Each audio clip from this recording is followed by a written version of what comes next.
Hi, I'm Cynthia Schiller. Please like and subscribe. So we're going to talk about object constancy. Does our narcissist have that? What exactly is it, and why do they discard so easily? It is a defense mechanism, but with this, they split people into all good or all bad. And it's hard to understand, but they'd rather get rid of somebody as a defense mechanism because they feel these people are just going to leave us. They're not going to stick around. They don't really care about us. So whenever something triggers in their mind, they're like, I just want to get rid of it. Just split them as either all good or all bad. So during that love bombing stage, they love us. They feel safe. They feel secure. But as soon as something goes wrong, that's when they're like, I'm out of here. And it can be really hard to understand because it can happen at the blink of an eye. Sometimes we don't know what was coming. Other times we see it. But when they do that, they have that black and white thinking, very rigid. And it could be a grudge that's held forever. Sometimes we don't even know what it is. That's why they don't like to talk about things. They just ghost. They are unable to resolve conflicts. They don't compromise. They don't analyze the situation, and they just leave.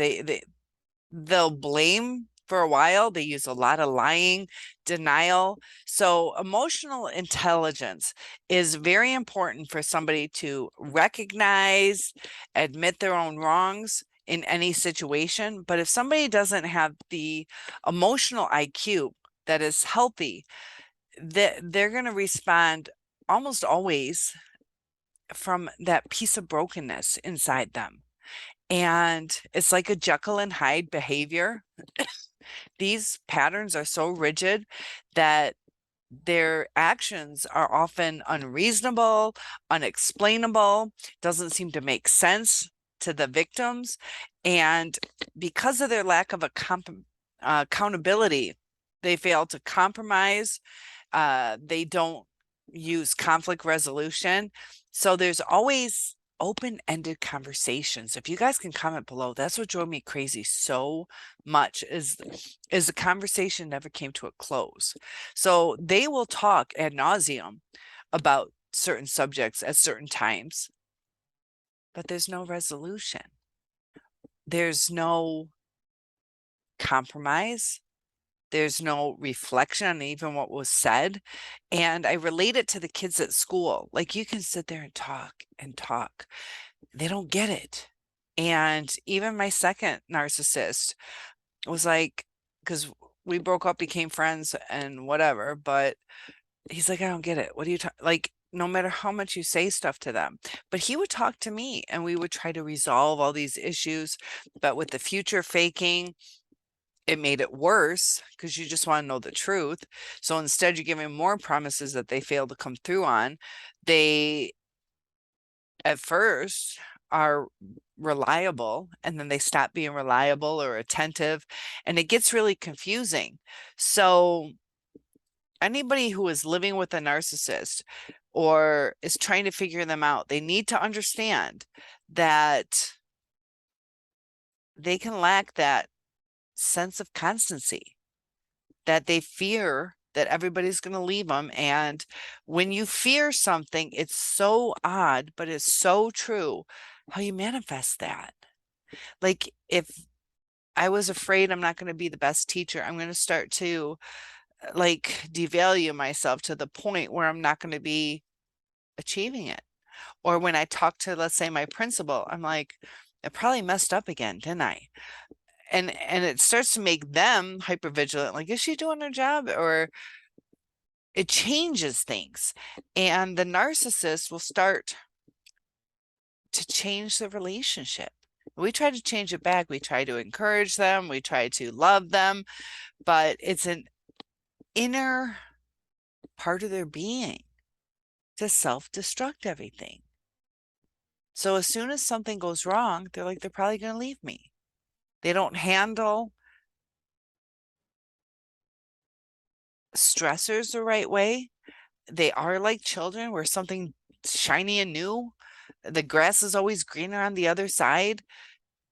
They chase after this dream instead of being thankful for what they have.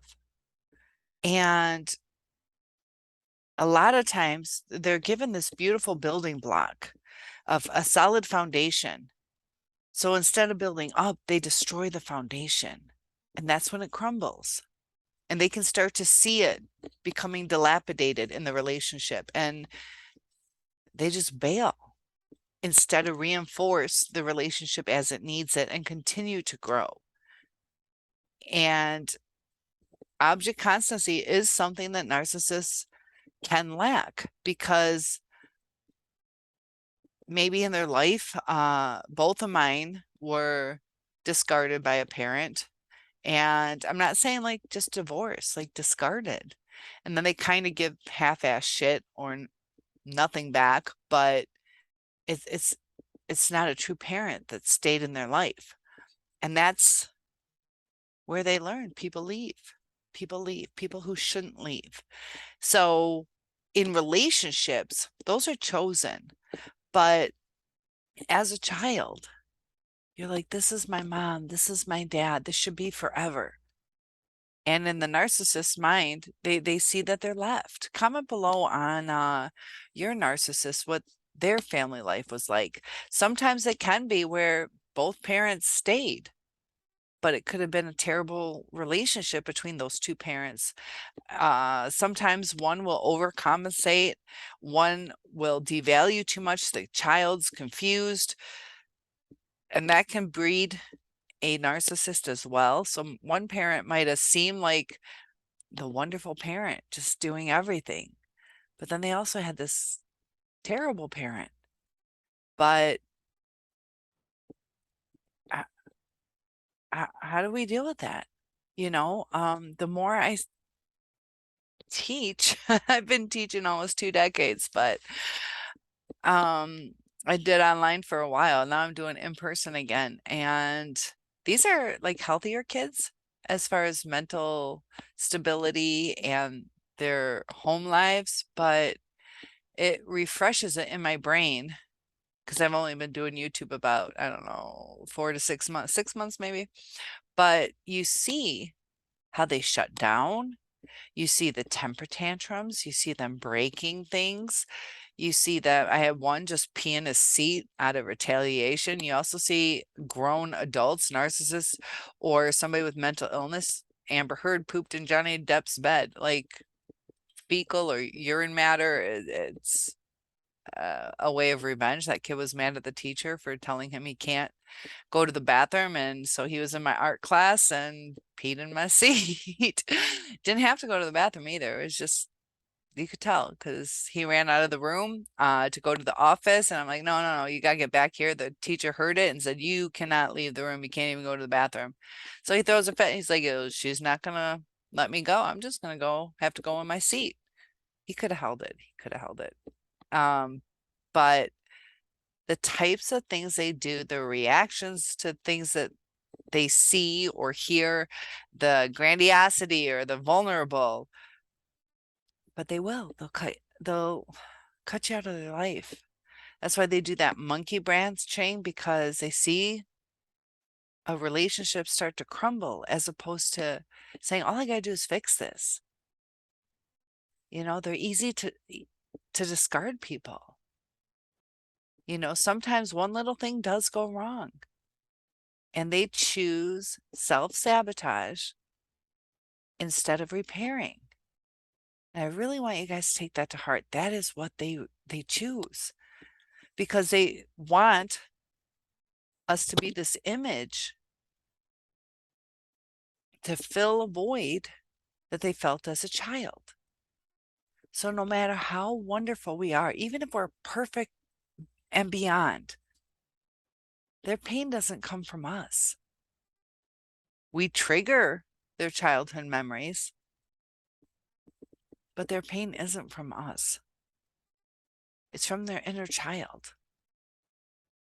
So anytime things don't get done the right way in their mind, they're going to see us as their parent. And I want to promise you that this is so true. And as things unfold, I see it more and more, how You do one thing that the parent did or one thing from the childhood, you take on that persona or that fear. And that's why they discard. And can they change? Can they change? I struggle with this because the second one seems at this point in time to be trying to change, but I don't see the triggers. I don't see the triggers. And how long is that going to last? He just got married and things like that, but I don't think so. Based on things I know and things I see, that talk about my narcissistic neighbors, and there are times that they're very enjoyable to talk to. But when things don't go their way or things get stressful, one of the neighbors is a little different than the other. One's more vulnerable, the other's grandiose, but they handle it different. But if things get stressful, that's when the true colors come out. That's when it can be scary. And they fear being abandoned. So they secure quickly and they don't decide necessarily who they really want to be with. So is the new supply better? They're just somebody different, somebody who had a house or somebody who had a job or somebody who was pretty or handsome or whatever the narcissist needed. But in reality, the narcissist needs something so different than what they're going after. They don't need a trophy wife or husband. They're trying to fill a void that they can't fill. They have to, just like us right now, we have to fill our void. We're hurt right now. We have to fill our hurts again and get back to being us. And that's what the narcissist needs to do, but they're using people. So don't be like that in your life, because we want that narcissist to fill us back up. And it's sad because I can relate to you guys. You're like, I felt whole when we were together during that love bombing. But we were just expressing ourselves and they destroyed us. It wasn't the narcissist who made us feel good. It felt good being us. And the narcissist is just going to keep tearing us down. So we have to get back to being us. The narcissist, they have to fill their own voids before they can have any healthy relationship. Otherwise, they're going to keep tearing people down. The way they handle things builds up what they're missing. If they feel ugly, they're going to call you ugly. If they feel overweight, they're going to nitpick either you're too skinny or you're too heavy. If they don't like the job that they have, they're going to cut you down like either, oh, you're so lucky, at least, as opposed to encouraging you or being proud of you. And it's toxic.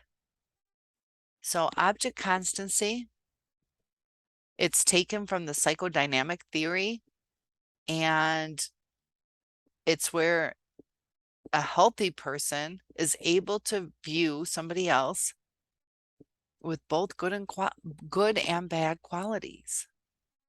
It's the ability to view somebody that you know, somebody that you love in a manner that is more favorable. So if they've ever disappointed you, you try to understand why they're acting in that way.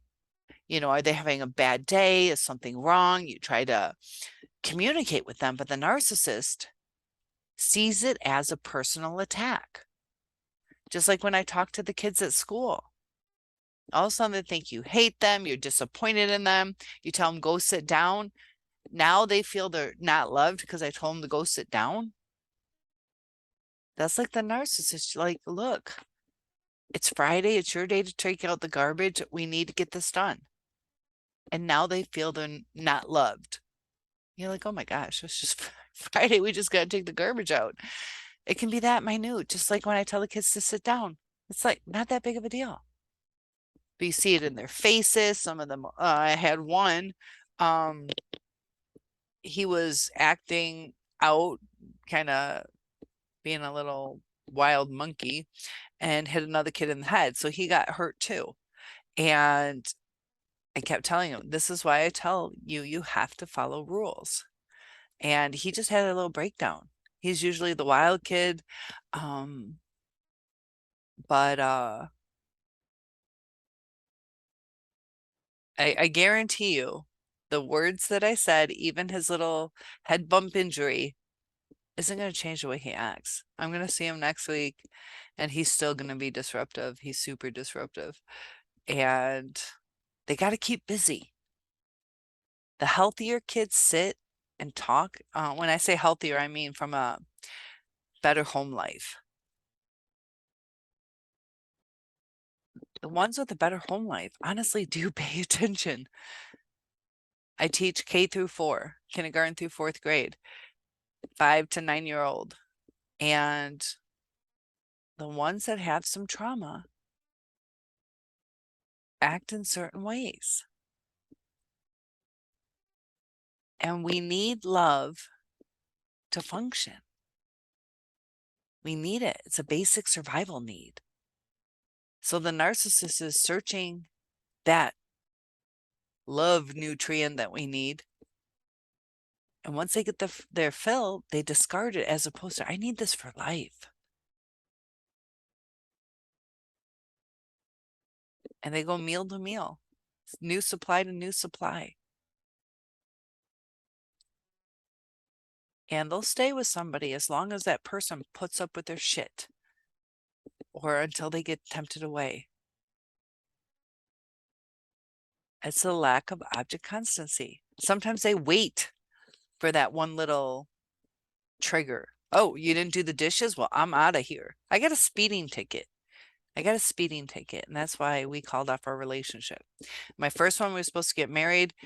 He wanted to postpone it, so he didn't tell me why. So I moved out. We get back together. And I'm supposed to move back. We have a daughter together, a year and a half or whatever she was. And I get a speeding ticket. They discard so easily. So because I had a speeding ticket, we went from rebuilding our family, moving back in, raising our daughter together to this is bullshit. You got a speeding ticket. I paid all my bills. It wasn't on him. The insurance, the car was paid off. It was PLPD, personal liability coverage, and I paid for it. The car was paid off. It wasn't that much money, but even if it was $200-300 a month, we're talking about our family, and that should be worth every penny in your pocket. And it seems like it comes out of the blue. They're not good dealing with conflict. And when they discuss things with us, it is sometimes to stroke their egos or to keep busy in the relationship. They don't know what to talk about, or they want to say, okay, I'm there for you. They don't, it's weird. They don't want to lose us, but they also don't want to keep us. And sometimes they do marry, but in the end, it's the same cycle. Because whoever this new supply is it mommy or daddy? Is it the snuggles at night? Isn't, and it's a different kind of snuggle. It's a different kind of snuggle. So yeah, the new supply might snuggle them, but it's not the parental snuggle that the child needed. Because they fear loss, so they create loss. So any fears you have, You fear you're not good enough, stick that out of your head because you'll manifest that. We have to change the way we feel about ourselves. And it changes our energy. It changes who comes into our lives. And it's almost magical. And sometimes we have to trust the process or trust God or trust whatever you trust in, that things do happen for a reason. Every time something happens, it brings us to a fork in a road. We can choose which way we go after each bump. We might not be able to choose when the bumps come, but we can change the direction we go in our lives. So please like and subscribe, and I'll see you in the next video. Topic requests are always welcome. I'll help you through this journey. Each day gets better, even though there's ups and downs. It leads to a beautiful, beautiful future.